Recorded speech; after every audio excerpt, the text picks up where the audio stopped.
Hi hello welcome back to my channel. It's Radha Gopalam. ఎలా ఉన్నారు అందరూ? బాగున్నారా? చాలా రోజులైపోయింది నేను ఇలా వెల్కమ్ చెప్పడం మీకు. ఈ రోజు అయితే నేను మీకు ఒక మంచి రెసిపీ అయితే చూపించబోతున్నాను. కర్ణాటక స్టైల్ బిసిబెలాబాత్. చాలా బాగుంటుంది టేస్టీగా. బిసిబెలాబాత్ నేను రైస్తో కాకుండా కొర్రలతో చేస్తున్నాను. ఆరోగ్యంగా ఉంటుంది కదా అని. సో ముందుగా దీనికోసం అయితే నేను కొర్రలు 1 కప్పు తీసుకున్నాను. ఇక్కడ కొర్రలకి బదులుగా సామెలు, ఊదలు లాంటి మిల్లెట్స్ కూడా ఉంటాయి కదా! మనకు నచ్చినవి ఏదైనా సరే యూజ్ చేసుకోవచ్చు. అన్నీ కూడా బానే ఉంటుంది. ఏ కప్పుతో అయితే కొర్రలు తీసుకున్నానో అదే కప్పుతో కందిపప్పు 1 కప్పు తీసుకున్నాను. ఈక్వల్ టు ఈక్వల్ వేసుకుంటేనే టేస్ట్ బావుంటుందనమాట. ఇప్పుడు దీన్నైతే ఒక 4, 5 సార్లు శుభ్రంగా కడిగేసుకొని ఒక 4-5 అవర్స్ నానబెట్టుకోవాలి. 4, 5 గంటల సేపు నానితేనే కొర్రల వలన మనకు వేడి చేయకుండా ఉంటుంది. మిల్లెట్స్ అన్నీ కూడా మనకు వేడి చేస్తుంది. ఈ వేడిని తగ్గించడానికి కొర్రల్ని మనం 4-5, 6 గంటల సేపు కూడా నానబెట్టుకోవచ్చనమాట. ఇక్కడైతే నేను శుభ్రంగా కడిగేసి దీన్ని నానబెట్టేసేసుకున్నాను. నేనైతే 4 అవర్స్ 4 గంటల సేపు నానబెట్టుకున్నాను.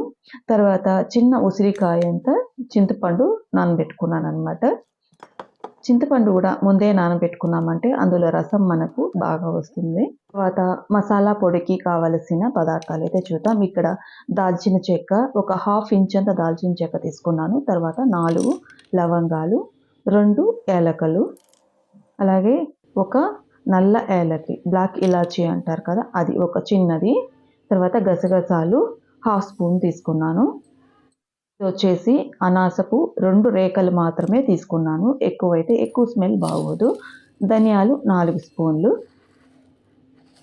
తర్వాత ఉద్దిపప్పు 1 స్పూన్, పచ్చిశనగపప్పు 2 స్పూన్లు. ఇక్కడ ఉద్దిపప్పు, పచ్చిశనగపప్పు ఈక్వల్ క్వాంటిటీ కూడా తీసుకోవచ్చు. మెంతులు 1/2 స్పూన్, జీలకర్ర 1 స్పూన్, మిరియాలు 1/2 స్పూన్, ఇంగువ నేనిక్కడ పచ్చి ఇంగువ తీసుకున్నాను. బఠానీ గింజంత ఇంగువ కంపల్సరీ అనమాట సువాసన కోసం. ఇక్కడ ఎండు కొబ్బరి 2 స్పూన్లు తీసుకున్నాను. అలాగే బాడిగే మనిషినకాయి పెద్దవి 10. ఈ మిరపకాయలు కారం ఉండదు. స్మెల్ కోసమే ప్లస్ కలర్ కోసం యూజ్ చేస్తారు. కర్ణాటకలో అయితే ఎక్కువగా దొరుకుతుంది. ఇప్పుడు మన తెలుగు రాష్ట్రాల్లో కూడా అక్కడక్కడ దొరుకుతున్నాయి. ఇక కారం కోసం అయితే నేను 6, 7 మిరపకాయలు అయితే తీసుకున్నాను. ఎవరి కారానికి తగినంత మిరపకాయలు వాళ్ళు తీసుకోవచ్చు. తర్వాత కరివేపాకు 2 రెమ్మలు. ఇవన్నమాట మసాలాలకు కావాల్సిన పదార్థాలు. వీటన్నింటి వేయించుకోవాలి.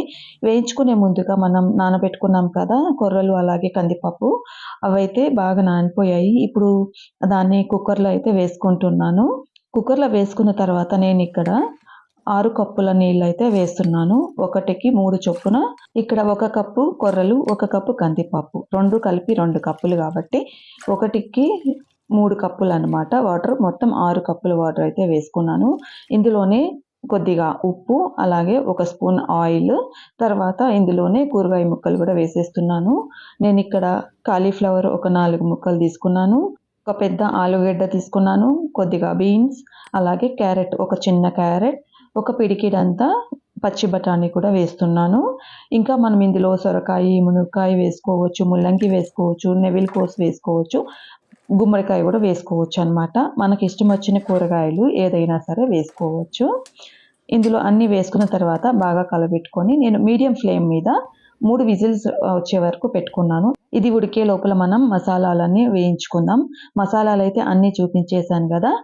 ఇక్కడ కడాయిలో 1 స్పూన్ ఆయిల్ వేసుకున్నాను. డ్రై రోస్ట్ అయినా చేసుకోవచ్చు. ఆయిల్లో మసాలా దినుసులన్నీ చెక్క, లవంగం, యాలకులన్నీ వేసుకున్నాను. ఇంగువ వేసుకున్నాను. తర్వాత మిరియాలు వేసాను. తర్వాత పచ్చిశనగపప్పు, మినప్పప్పు కూడా వేసాను. వేగడానికి టైం తీసుకునేవన్నీ కూడా ముందుగా వేయించుకోవాలి. తొందరగా వేగిపోయేవన్నీ కూడా ఆఖరుగా వేసి వేయించుకోవాలన్నమాట. నేను ఇక్కడ అలాగే వేసి వేయించుతున్నాను. ఇప్పుడు నేను వీడియోలో చూపించిన విధంగా అయితే ఒకదాని తర్వాత ఒకటి వేసి వేయించుకోండి. కరెక్ట్గా సరిపోతుంది. మీడియం ఫ్లేమ్ పైనే వేయించుకోండి. హై ఫ్లేమ్ మీద పెడితే సరిగా వేగదనమాట, మాడిపోతుంది. మీడియం ఫ్లేమ్ పైన అయితే మనకు మంచి ఆరోమా వస్తుంది. అంతవరకు వేయించుకోవాలి. ఇప్పుడు దీన్నంతా చల్లారిన తర్వాత మిక్సీలో వేసి పొడి చేసుకోవాలన్నమాట. మెత్తగా పొడి చేసుకోవాలి.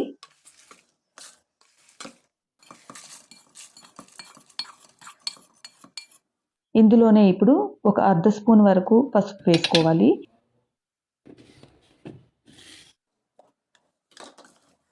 ఇలా మెత్తగా అయితే పొడి చేసుకోవాలన్నమాట.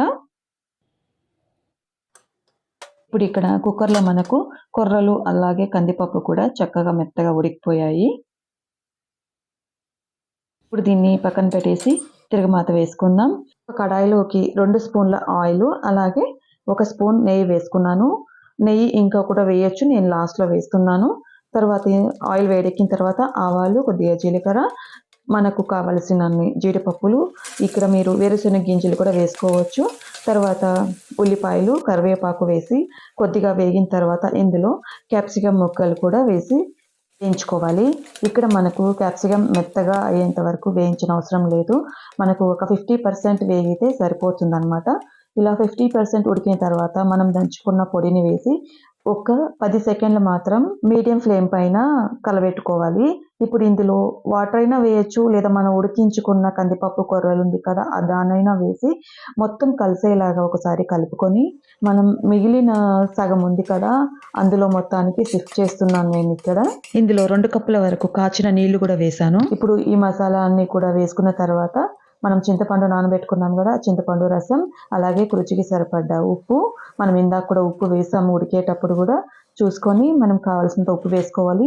తర్వాత నెయ్యి కూడా వేసాను, అదైతే మిస్ అయిందనమాట. ఇందులోనే ఆఖరిగా కొత్తిమీర కూడా వేసి మొత్తం బాగా కలుపుకొని ఒక 2 నిమిషాలు లో ఫ్లేమ్ మీద మూత పెట్టేసి ఉడికించుకుంటే వేడి వేడి బిసిబెలేబాత్ కొర్రలతో రెడీ అయిపోతుందన్నమాట. చాలా టేస్టీగా ఉంటుంది. మనకు బియ్యంతో చేసిన బిసిబెలేబాత్కి, కొర్రలతో చేసిన బిసిబెలేబాత్కి మనకు పెద్దగా డిఫరెన్స్ అయితే తెలియదనమాట. టేస్ట్ అయితే చాలా బాగుంటుంది, ఆరోగ్యానికి ఆరోగ్యం కూడా ఉంటుందన్నమాట. తప్పకుండా ఒకసారి ట్రై చేయండి అందరూ. నాకైతే ఇలా తినేటప్పుడు పైన ఇలా కొంచెం నెయ్యి వేసుకొని దానిపైన కారా బూందీతో సర్వ్ చేసుకుంటే ఎంతో టేస్టీగా ఉంటుందన్నమాట. బిసిబెలేబాత్కి చిప్స్ కానీ లేదా ఇలా కారా బూందీ కానీ వేసుకొని తింటే చాలా బాగుంటుంది. ఇక్కడ ఒక విషయం చెప్తున్నాను, నేను మసాలా పొడి కోసం వేసిన మెజర్మెంట్స్ ఉన్నాయి కదా, అవైతే పక్కాగా ఫాలో అవ్వండి. మనం బయట కొనుక్కునే బిసిబెలేబాత్ పౌడర్స్ కన్నా కూడా చాలా టేస్ట్గా ఉంటుంది. నేను ఇక్కడ తీసుకున్న క్వాంటిటీస్ అన్నీ కూడా కడుపు నిండా 6 మంది బాగా తినచ్చు అన్నమాట. నేను ఇక్కడ కందిపప్పు, కొర్రలు 2 కూడా 200 గ్రాములు 200 గ్రాముల్లో తీసుకున్నాను. మీరు ఇంకా తక్కువ క్వాంటిటీలో చేసుకోవాలంటే అందులో సగం సగం తీసుకొని చేసుకోండి. మరొక మంచి వీడియోతో మళ్ళీ మీ ముందుకు వస్తాను. Thanks for watching.